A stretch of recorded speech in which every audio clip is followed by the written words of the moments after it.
And close your eyes and give yourself this time and space, this moment, to just relax into your body. Take another breath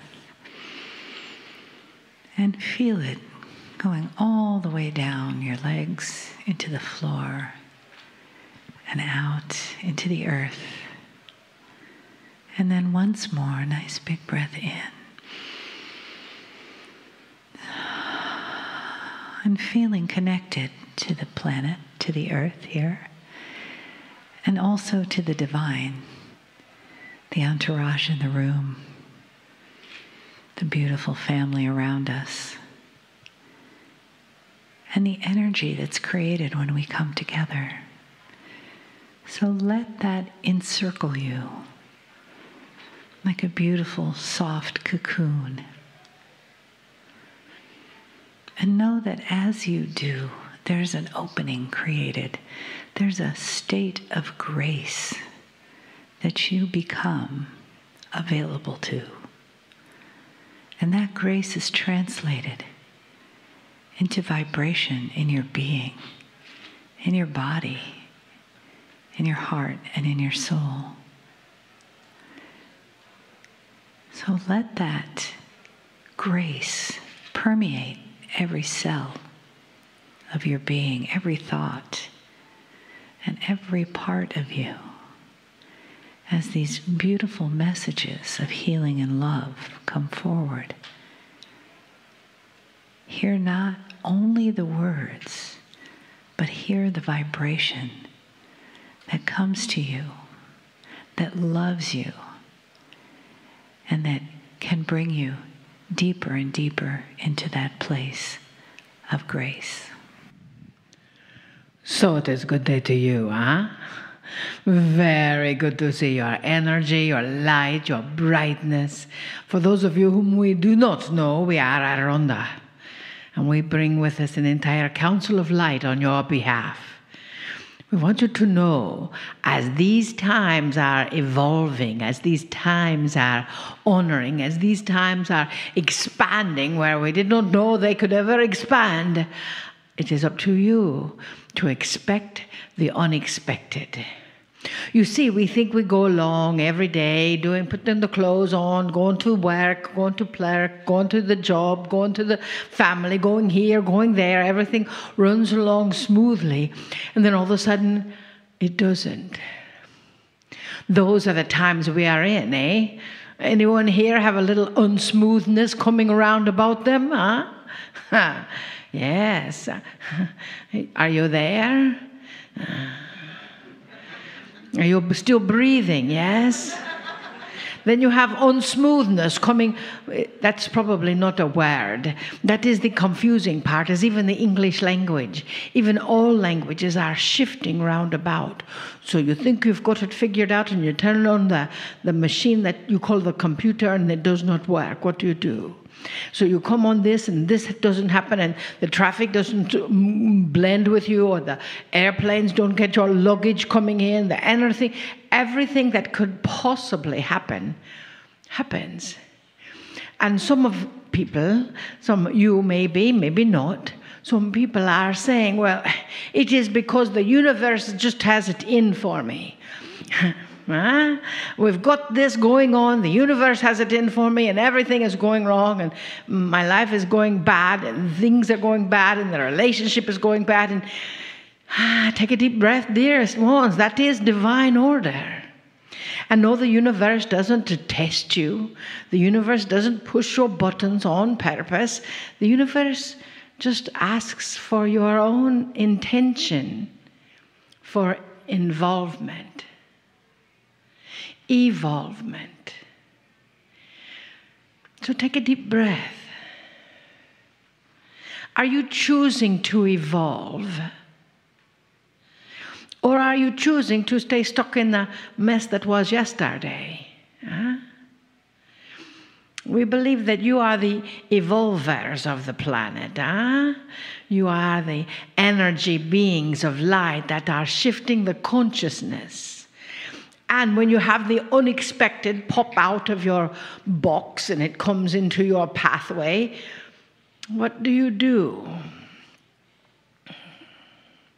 Do you complain about it to everyone you can see and hear, and then complain about it the next day, and complain about it the next day, and tell everyone what the big drama was that happened in your life, and oh, you'll never believe this, you'll never believe that. Well, do you know what happens when that happens? That drama gets bigger and bigger and bigger. It expands and expands, and so you're allowed to tell that drama 3 times. Just 3. Until you can tell it with no emotion that is attached to it for a point that you wish to make to someone else. You can tell it once to your best friend, to say, oh, and they can go, oh, ho, you poor thing, we love that, oh, ho. And you can tell it twice to someone else that can go, oh, what a story that is. And you can tell it the 3rd time to just get it completely out of your cells. And when you get it completely out of your cells, then you will know that, because when you begin to tell it again, there will be no emotional content behind it. So you don't need to tell it any longer. You see, the drama, the rearrangement, some might even call it the trauma, the flow of life, as it is right now, right here, in this moment in Michigan, is changing every moment. You have seen the hero's journey. You have seen how you yourself are evolving.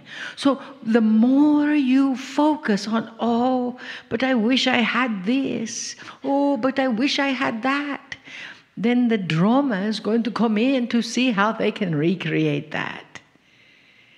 Instead, dearest beings of light, embrace what is directly in front of you. Embrace your light. Embrace your presence. Embrace your wondrousness. And think, well, this is entertaining. I wonder what's going to happen next, huh? But stay present. You can wonder, but stay present.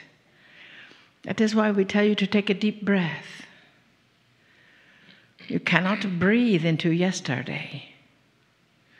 And you cannot breathe into tomorrow.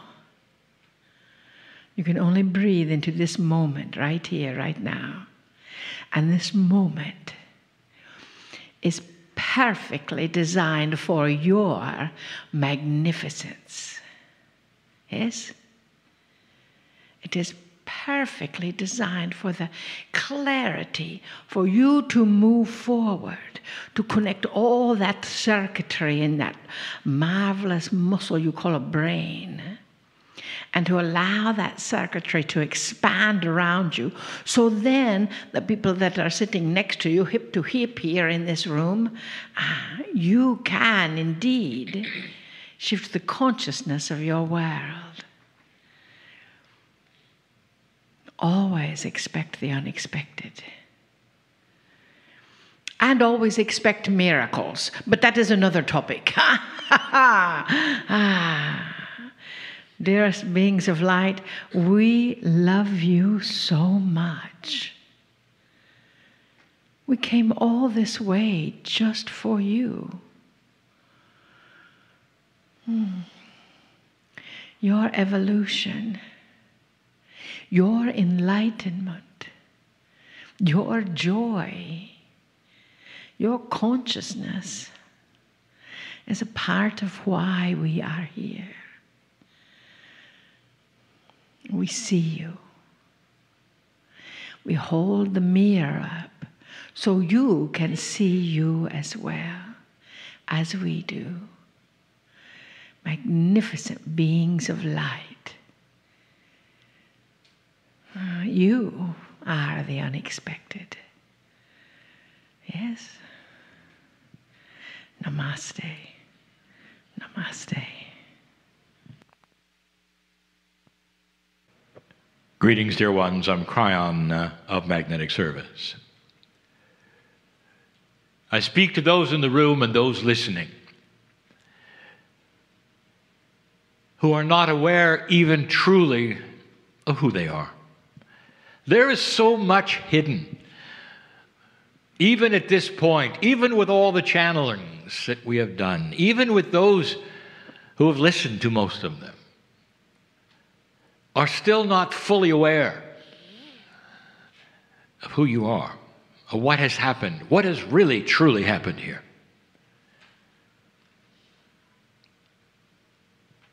What if I told you that this precession of the equinox, this marker, was known by so many more than those from Earth? Oh, Kryon, now you're going to get strange on us again. We hear this. You're going to talk about perhaps ETs or other life in the galaxy. Oh, yes, I am. And dear ones, it's not that strange. It's only strange because you haven't seen it. But the very logic of it is there for you to see. Where science says that there's at least 11 billion kinds of potentials for an Earth-like planet just in this galaxy alone. In that habitable zone that you're in, that allows you to have oceans and beauty and temperatures and the growth of DNA. It's happened over and over for millions of years in this galaxy. Why do you doubt that? Why do you say Earth has to be alone when you look into the skies and you see the absolute millions of points of light are all stars just like your sun? Let me tell you something. You paint the ET with human consciousness. You always have. Every single ET story, for the exception of maybe 3, in your history, they all come here with human nature. They've all come here to conquer you, to steal your gold, to drink your water, to get your oceans, they want this, they want that, and they don't care about you, and they're going to slaughter you. Dear ones, you just put on them who you are. That's what human nature does. It has a barrier of potential, and it's not compassionate. Not really. Human nature has, in an old energy, selective compassion within the family. It turns in on itself and not out. You don't look at the structures of business and government and say, isn't that compassionate? And you'll say, well, we can't because there is none. Yes, there is. You just don't allow yourself to see it. That's why humans have a difficult time when we send light to government.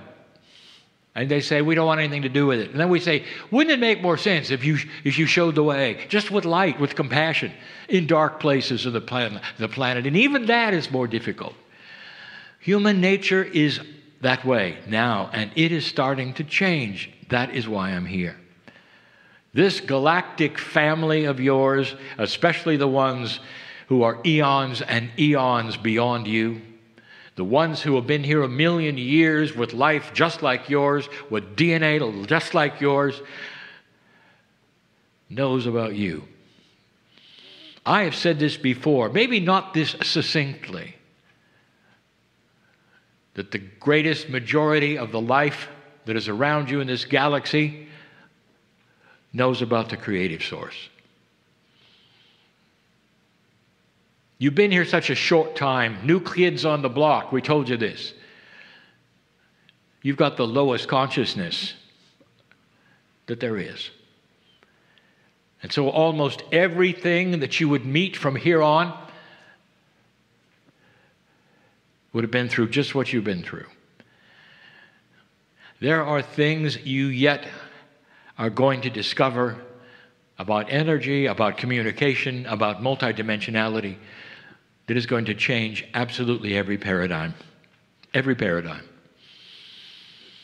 And when you finally have that, there will be the aha of why they would know about you. When you passed the marker, there was such a celebration of so many trillions in this galaxy. And that is a hard one for you to swallow. You never met them. You're not told about them. You don't believe in them. And here they are with love and compassion, knowing exactly what you've been through, and they are looking at you and they're remembering their own history. And they say, they did it, they did it, they did it. Can you imagine what a million-year-old civilization that has come to grips with all the problems you have and solves them all, that has had peace for hundreds of thousands of years, and technology that you can't even dream of? Can you imagine such a thing? What are the odds? Well, the odds are very much in favor of that, of how old things are, how old the galaxy is, and how young you are. Those who work with statistics would say it's almost a given. And then you look at your life, and you say, well, yeah, well, we have this DNA, and we have the animals, and we have the humans, and all of this, and what would it be like in these other places? What fantastic things might they have? And I have to tell you, what if I told you they would have what you have? Because the elements of what caused life here cause life there. Is that a stretch? The physics that you enjoy is the physics they enjoy. Is that a stretch? They got DNA like yours, a lot. Look a little different, but human. They have animals. Look a little different. They have pets. They have compassion. They have love. And they know who you are in the most benevolent and glorious way you can imagine. Passed around this galaxy, it is. What you have done, it is. And there are so many looking now, watching light start to evolve and remembering what it was like for them 5 years after their transition, knowing what you're facing, knowing the hurdles and the biases and the old energy that will come flying at you from so many different directions to try to hold on to the old stuff. This is why we call you the light workers. The lighthouses are built for storms, and this, to the old energy, is a storm. For you, holding the light to the old soul, you pull the sword out of the stone, and here you go. And it's going to be years, before you start to see this light in the way that I've talked about, but it comes. It comes, and you'll see it. And as it starts to reveal itself, there will be those who will then deny it and beat it up and say it even doesn't exist, in order to pull you back into an old paradigm that is so comfortable to sit in. Humans don't like change. They're used to certain things because they know what human nature does. Not understanding human nature is an old paradigm itself. It is evolving. Eventually, you will expect compassion where there is none now. You will expect treatment that is a lot better from human to human, naturally, that you don't see now. Certain parts of this planet are so aware of all of these things and have been for so long that they actually greet one another. And the greeting that they have, even in the symbolicness of what they do with their hands, says, the God in me sees the God in you. And what this means is there's a oneness between us. We are not different. And the consciousness and the thinking we have, that's free choice. But the core we have, that's angelic. That's divine. And that pulls us together in a way that nothing could. And that is what you are learning. That there is a oneness in this, all of this, that goes far beyond anything that you've been taught necessarily by organized doctrines. The prophets that came to this planet taught you this. In so many ways, they taught you this. They did not come here to be worshipped. They came here as examples. And now the examples have come back. And that is the second coming, the third coming, whatever you want to call it. And it is coming in consciousness. It sits upon you as an awakening. And it's beautiful. And it's loving. It doesn't ask you to change your ways in ways that would ever harm you. It doesn't ask you to rethink puzzles because you're wrong. Instead, it sits upon you with perfectness, with light, and invites you with a hand outstretched, say there may be something better to take away the frustration.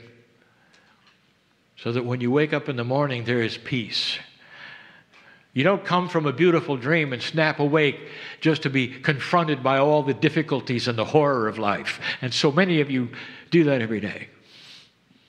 Instead, you awaken and you're peaceful. No matter what, you look at these things, these frustrations, the difficulties of life, and you realize that you carry around a bubble that is peaceful. And it affects how you treat the people at work and how you treat your own children, your own relatives. The ones that are the most difficult start to see a change in you and they start to change. This is the way of it. It's contagious, love. It's contagious, beauty, compassion. And if it isn't, they will remove themselves from you. Have you noticed? If you start to change in a compassionate way and start not reacting with drama and coming back at them with what they give you, as soon as you start to shift, they either shift or they remove themselves. They need a sounding board that they can push, and it pushes back, and you don't. That's the beauty of this. Energy will seek its own darkness and light, depending upon the free choice of the individual. But dear one, dear old soul, you are filled with light. You know already. You've been here. You've done that. And you're starting to understand it. This is why we are here. This is why the messages are the messages and always will be. I'll be back. And so it is.